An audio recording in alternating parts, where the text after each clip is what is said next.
Salut à tous et bienvenue dans le Cap Sport. Aujourd'hui, nous allons parler de cyclisme, d'athlétisme, de jeux vidéo et bien évidemment de football. Restez connectés, cet épisode a été sponsorisé par le coach Simon Ouedraogo. Générique. Burkinabé de tout âge et de tout bord, l'ère de la victoire a sonné. Alors tous ensemble comme un seul homme pour la victoire. Bienvenue à vous. Pour ceux qui reconnaissent ce lieu, bravo à vous. Pour ceux qui ne le reconnaissent pas, c'est le centre sportif Jean Saint-Poré, l'école de la voie du guerrier. En cyclisme, le Grand Prix du Grand Ouaga Francis Ducreux a eu lieu le dimanche 16 janvier. Le départ a été donné à Komsilga pour une course de 150 km. Nous avons pris part aux 10 km de Ouaga, organisé par le centre sportif Jean Saint-Poré. Et je vous propose de regarder quelques images et d'écouter quelques témoignages. Et on se reprend juste après. D'accord? Avant le feu de Ecobank, il y a un passage à gauche. On tourne là-bas. Je suis M. Sano Christian Désiré. Je suis le secrétaire général adjoint de la Fédération burkinabé d'athlétisme. Les 10 km de Ouagadougou, c'est une compétition organisée par la famille Saint-Poré, le centre sportif Saint-Poré.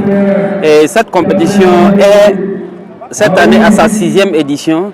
Et vous voyez vous-même comment les choses se présentent. Ça va de mieux en mieux. Avec les résultats qu'on vient de voir, c'est vraiment quelque chose qu'il faut pérenniser et accompagner. Les choses qui est en train de rentrer dans les habitudes du public sportif ouagalais en ce qui concerne les courses à pied, et notamment le fond, les courses de fond. Comment se porte? De développement à moyen et à long terme. C'est ça seulement qui peut nous faire sortir de l'ornière. Et un dernier mot, c'est également penser au centre sportif formel. Je dis bien formel parce que on voit un peu du tout dans ce pays. Chacun se lève, il crée un petit truc et il prend l'argent des parents des sportifs et ça ne donne rien du tout. Moi, je parle de centre sportif formel ici en m'adossant sur le monde éducatif. Le monde éducatif ici, c'est une structure éducative normale qui va associer sport-études. C'est-à-dire, les talents détectés vont être affectés là-bas. Ils font leur cursus normal en tant qu'élèves. Et aussi, on intègre le volet sportif de sorte que les matins ils font leur cours et les soirs c'est purement de l'entraînement, avec bien sûr à la tête un directeur des études et éventuellement un directeur sportif qui vont planifier les choses pour qu'à moyen et à long terme on puisse aboutir à quelque chose.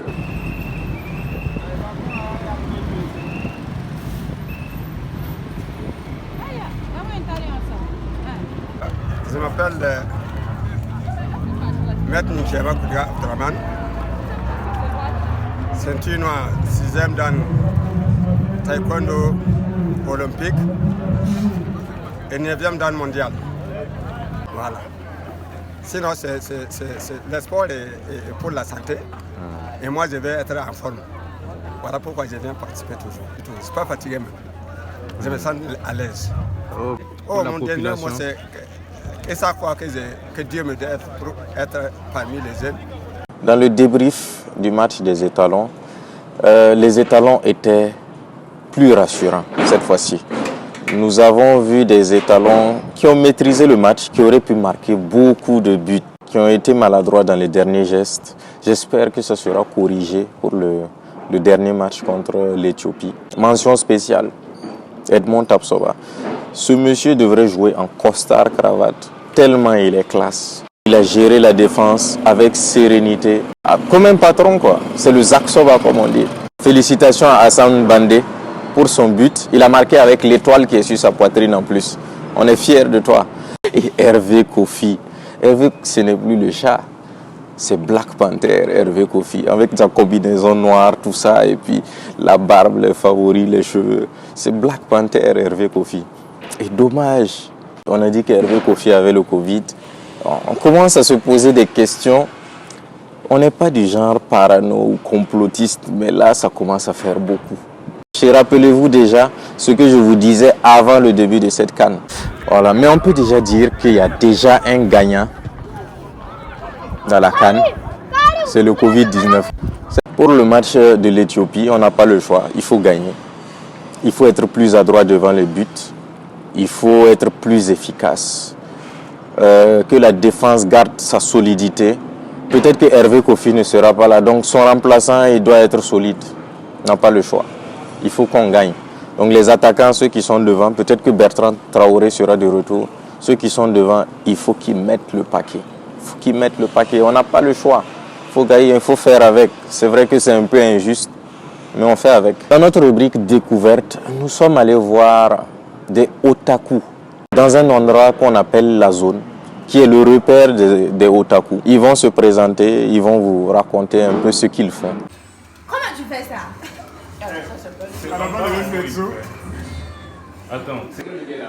Je me présente Maxime, je suis promoteur de la zone, je suis informaticien au ministère de l'économie numérique. La zone est là depuis 2017, décembre 2017. Depuis là, on a eu à organiser beaucoup d'activités en fait, pour rassembler les jeunes, pour montrer une autre façon en fait, de se divertir, à part aller s'asseoir dans les coins pour boire de l'alcool. Déjà, côté physique, il y a des études qui sont sorties et qui montrent en fait que les jeux vidéo en fait apportent de la dextérité, en fait apportent une autre façon en fait de réfléchir, montrent et apprend dans la joie et plus aisément en fait à ceux qui jouent. Je participe même à des anniversaires pour montrer en fait tout le bien-être du jeu vidéo en fait en famille. Comment est-ce que au lieu de laisser l'enfant à lui-même ou bien les personnes à eux-mêmes, comment utiliser l'outil, le bon outil au bon endroit pour pouvoir avoir une croissance de son enfant en fait assez efficace et assez générale. On a aussi une partie en fait de livres pour décoller aussi l'enfant de son écran. Peu importe, c'est toujours de 3 ans à 45 ans. Au lieu de tout le temps être et continuer sur son écran, on peut se retourner faire ces livres-là pour lire. C'est toujours dans la même communauté de joueurs et consorts. Et bon, c'est des trucs amusants et qui enseignent aussi. Donc.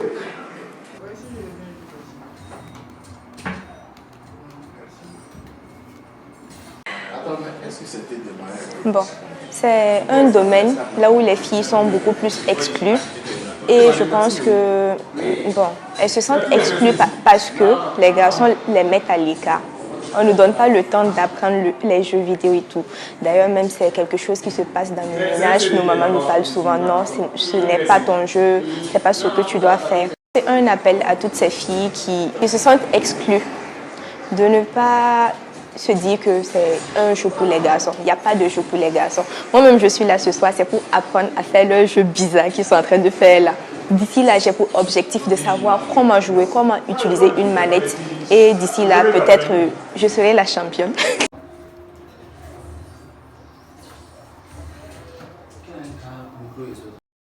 Bon, je suis un fan de jeux vidéo, de la culture otaku.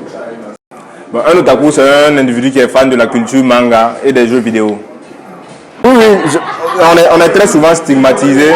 On nous prend pour on nous appelle des immatures, comme quoi on est des immatures.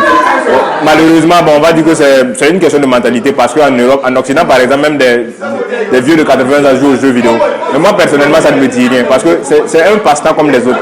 Je ne fais pas de ma vie cela, c'est quand le temps me permet que j'y joue. Bon, j'encourage aussi les filles, les rares filles otaku qui s'y intéressent de venir nous joindre parce qu'on ne stigmatise personne et ça nous fait vraiment plaisir de voir des filles participer à nos activités. C'est bien que les filles aussi participent aux jeux vidéo, c'est bien qu'elles s'intéressent à ça. Ça développe la créativité, ça développe le mental. Dans notre spécial CAN, comme d'habitude, nous allons aller voir notre consultant vedette Harold Kaboré qui va nous parler un peu de ses impressions. Par rapport au match passé, la combativité était juste qu'il y a des petites erreurs techniques, la précision de passe et puis au niveau de la finition. Notre gardien Hervé Kofi qui est atteint du Covid-19. Donc on espère que son remplaçant sera à la hauteur de l'événement et à la hauteur du match de ce soir. Mais pour être sûr d'être qualifié, ce serait mieux de terminer par une très belle victoire pour engager de la confiance et peut-être continuer la compétition sur de bonnes auspices. Donc pour le pronostic, je vois les étalons du Burkina gagner par un score de 2-0. Et pour les buteurs, je vois Hassan Bandé et puis peut-être Gustavo Sangari. Et merci au Centre Saint-Poré de nous avoir accueillis aujourd'hui. Merci à tous ceux qui nous soutiennent. Merci à la zone. Merci à Tonton Sanon de nous avoir fait découvrir les coulisses de la course. Voilà. Merci à tous ceux qui nous suivent. Bonne chance aux étalons. Nous allons nous qualifier. On est optimistes. Merci à vous et à la prochaine. On se retrouve en 8e de finale. Burkinabé de tout âge et de tout bord, l'ère de la victoire a sonné. Alors tous ensemble comme un seul homme pour la victoire.